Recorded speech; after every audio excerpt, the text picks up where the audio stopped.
can't argue the hardest MC. Is it K-Dot, is it Aubrey or me? We the big three at the start of the league. Motherfuck the big three, nigga, it's just big me, nigga.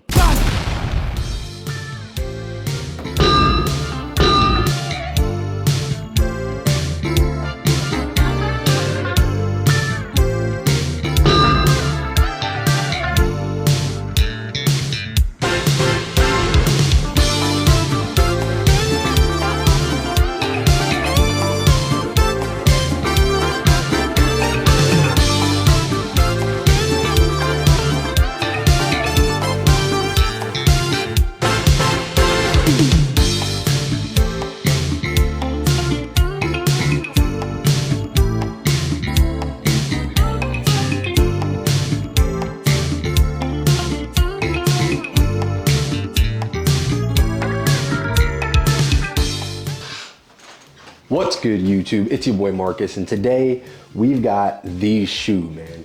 This is my Grail, the Air Jordan 1 High 85 Bred or Band, whatever you want to call them. I call them the Bred, and we'll talk about that here in a minute. But man, this is my Grail, man. I got them in the collection. I'm very excited. I'm very grateful to be able to get these in hand in the collection. I've got the Lost and Found ones and the Black Toe Reimagined, and we're gonna compare those to these, mainly just the leather and the shape, because I know that's what everybody's kind of asking about when it comes to these. A lot of people wanted to see on feet, so I'm rolling that through the whole thing. But let's go ahead and get into these Bred ones, man. The detail that Nike went into on these is just absolutely insane. Re-engineering old shoes, cutting them open to get them exactly how they were in 1985, or at least as close as possible that any release has ever had. Now, in terms of this release, I was just as upset as everybody else. Go back to my Protect Malibu video. I was just as upset as everybody else when I found out that these were limited, and I was actually having a conversation with someone in my life about it, and just going about the whole release as it was going out, sending texts back and forth, sending articles back and forth, and that's who actually got me these for a gift. So I'm extremely grateful to get these in the collection. But I am gonna be thinking about this as if I paid the resale that they paid to get these. Now, they got them when prices started to go down, didn't pay $1,000 or anything like that for them. So very lucky to have these in. Let's go ahead and get into it, man. So the reason why these are my Grails, and I tried so hard to get this exact trifecta, and especially these Bred ones back in 2016, is just the history of it, man. It represents more than a sneaker to me. This is like a damn near cultural artifact that I've got in my collection now. I mean, this thing has been so influential to not only sports, but just culture in general. And it's had a huge impact, and it represents rebellion. I just think of Michael Jordan and Nike and them saying that they would pay fines for him to wear this shoe. Although I'm not sure if that ever really happened. I know he wore the Airship in a preseason game. I could not find footage of MJ wearing the Bred 1 in a game. So if anybody knows if he wore these in a game, let me know. But to my knowledge, this was basically a representation of the greatest marketing ever from Nike. So the NBA sent him a letter that they were gonna ban the Airship, fine him $5,000 for wearing it. And they said, you know what, we're just gonna pay the fines or whatever. But they turned that into the marketing for the Air Jordan 1. 1 month later, they were banned from the game. And so you'll see those commercials roll through. They alluded to it in the Air movie about paying fines to wear it because there's not enough white in it, the color blocking. He talked about it on Letterman. They really pushed this. That'll be interesting to see. All right, now Michael, is this the shoe? Now, of course, we can't show what kind of shoe this is. Yeah, that's okay, the color stand for But it. is this the shoe that the NBA wouldn't let you wear? Yeah. Now, why wouldn't they let you wear it? Just because it's ugly, I guess, for starters. Hey, I agree with you. They are ugly. Now, wait a minute. Didn't you help design these? It's the shoe, not the coloring. Oh, not the color. Have anything to do with okay, the so, but what's wrong with the coloring? What rule do we violate here? Well, it doesn't have any white in it. Uh-huh. Well, neither does the NBA. Now, So to me, it just represents, honestly, just great marketing from Nike when it comes to this. And one image that is just burned in my head, and I'm sure a lot of you as well, I wasn't around for it, but I've seen highlights of it throughout my whole life, man. Like, I was a little kid in Flagstaff, Arizona, as a Suns fan, in a family of Suns fans, with a Michael Jordan jersey. Like, I remember I had that Michael Jordan jersey until I was in grade school. And it was a reversible black and red. Like, that is the impact that Michael Jordan had on culture. Is we were in Flagstaff, Arizona, had nothing to do with the Bulls. It was all about Michael Jordan. But the image that's in my head is the 1985 dunk contest, man. MJ flying through the air, chains shining, dangling all over the place, and he's got the Bred ones on feet. And to me, that just capped it off, and that image is just in my mind when it comes to these. But outside of symbolism, let's just go ahead and talk about the actual shoe itself, man. So a lot of people are talking about thick leather, but one thing I want to talk about and really focus on is the thickness of the leather up here on the ankle collar. So it's really, really stiff, but it makes for a good wear. To be honest with you, when I got these in hand, I was like, all right, I'm gonna be harsh on the leather. Like, if it comes in and it's not premium like everybody's saying it is, and honestly, I'm not saying that it is premium, but what I'm saying is for $250, and especially the resale that was paid for these, I think that this is the leather that should just be going on all Jordans. Like, when I pick up the Lost and Founds and when I pick up the Black Toes, and let's just go ahead and pick one of them up real quick.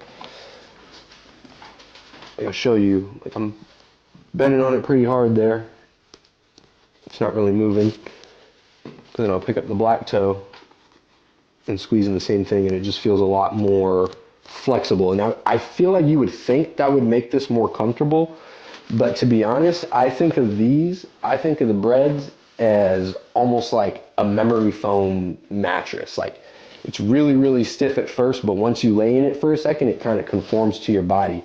And even the way the midsole is shaped differently, like this, to me, it's easily, hands down, the most comfortable Jordan 1 and the most comfortable Jordan 1 in my collection. Easily the most comfortable out of the three of them. And honestly, I think a lot has to do with the midsole, but a lot has to do with the leather. So the only part I will say is the part right here that folds over into the toe box from the vamp, or the upper. That part did kind of dig into my toes, but I do have a slightly wide foot, so the thicker leather, the thicker ankle collar makes these fit just a little bit more tight than my other Jordan 1s.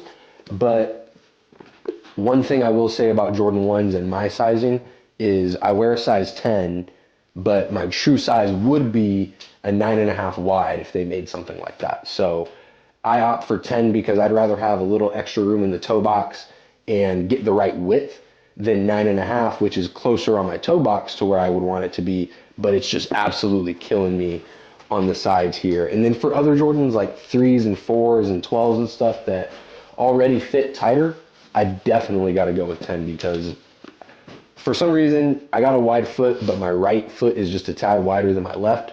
So this part right here is always a pain in the ass to break in on Jordan 1s. But honestly, it was only about a day or two on these. So I've worn them. You saw some clips there. It just snowed, and haven't really been able to get out much in it because it has been snowing and slushing and ice and all that horrible crap in St. Louis. So I've got a little bit of wear on them. I just did a couple videos specifically just to make this content and get them out. I know I'm late. Probably even going to be later than when I'm recording this because I got to edit all this. But at the same time, this is just broken in so well. And let's go ahead and talk about the shape. I know a lot of people, have a problem with especially the way the ankle collar goes down, and we'll talk about that with the other two models. But I think one area they could have improved, and I'm not sure if you can see it here, is I'm not sure if that is 100% straight there. Once the check comes up to the top and it separates on the second part of this red, I think it does slightly go back a little bit, and it's doing a little bit of this number here. So I kind of see what people are saying with saying it leans back, but honestly, my favorite part and the part that stands out to me is the cut up. And I know a lot of people don't like that, but to me, the pants fall right on it. It looks really good on feet. I showed you it with sweatpants, but I just really want to get the full look of how it looks on feet with different types of pants. But I love the way the tongue sticks out there.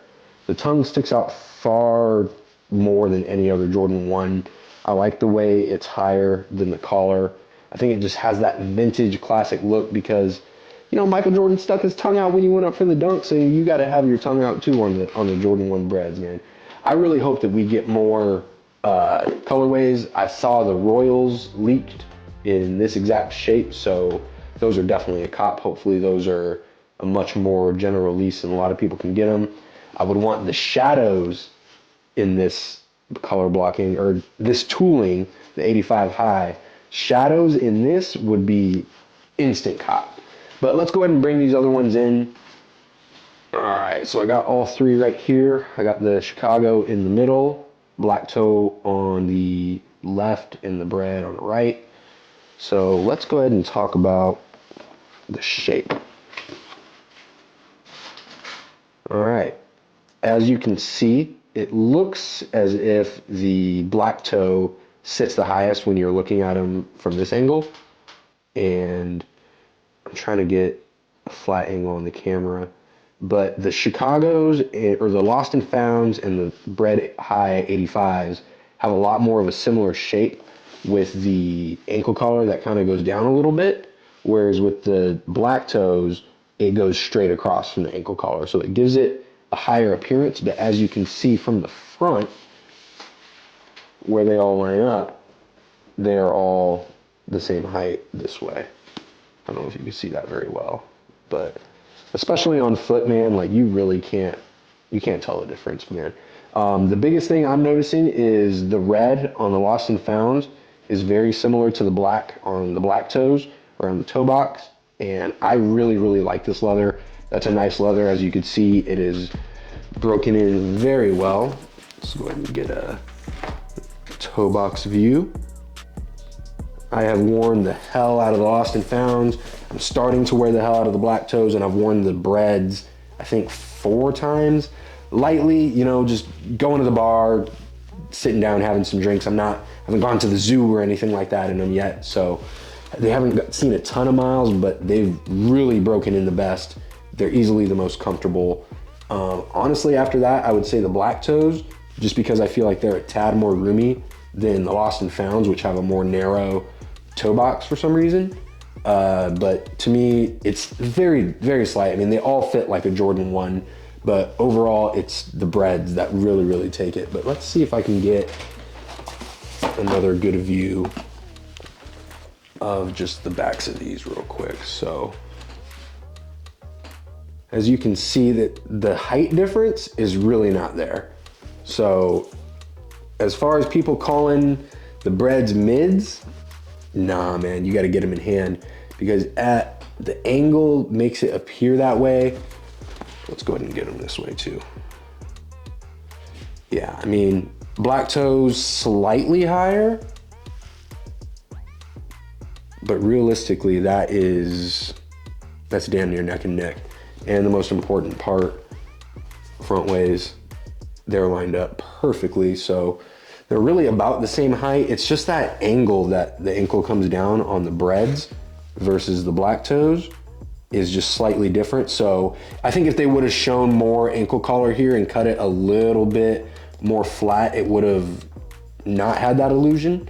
But I think because of the way, oh, I'm dumb. I got the Lost and Founds in my head. So Lost and Founds are going to be a lot more similar than the Breds. So forget everything I just said about the black toes because the black toes do actually appear higher.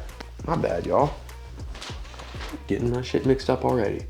So the black toe does appear cut a little bit higher, and it is because they got more of that black showing at the top of the ankle, and it's just the way that it got cut.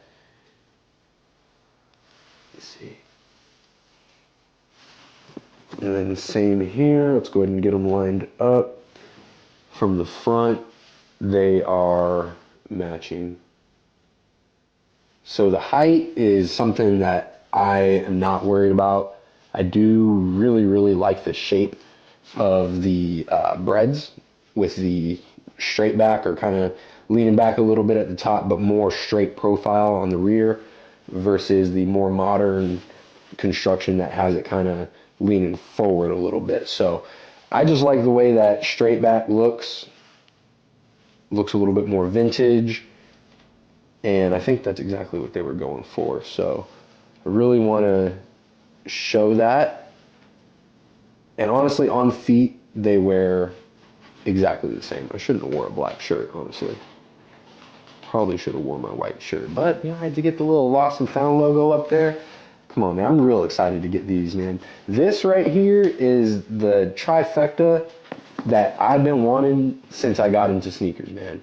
And I've got it. So, to be honest, like, the Lost and Founds, the Black Toes, and the Breds, I wish, honestly, all of them were in this 85 high configuration because I'm absolutely loving this.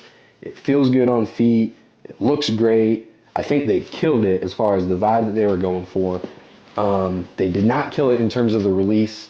I really wish more people got these, but I do think that more people are going to get the Royals and whatever else they decide to do, because there's no way they did all that work in re-engineering the Jordan 1 and going back in the archives, digging people's old shoes up, cutting pairs of 85s just to give us these. Like, not just, like, obviously this is awesome, but I think that they're going to release more. Obviously, the Royals, we saw those. I hope to see other colorways, and I'm really looking forward to seeing what they do.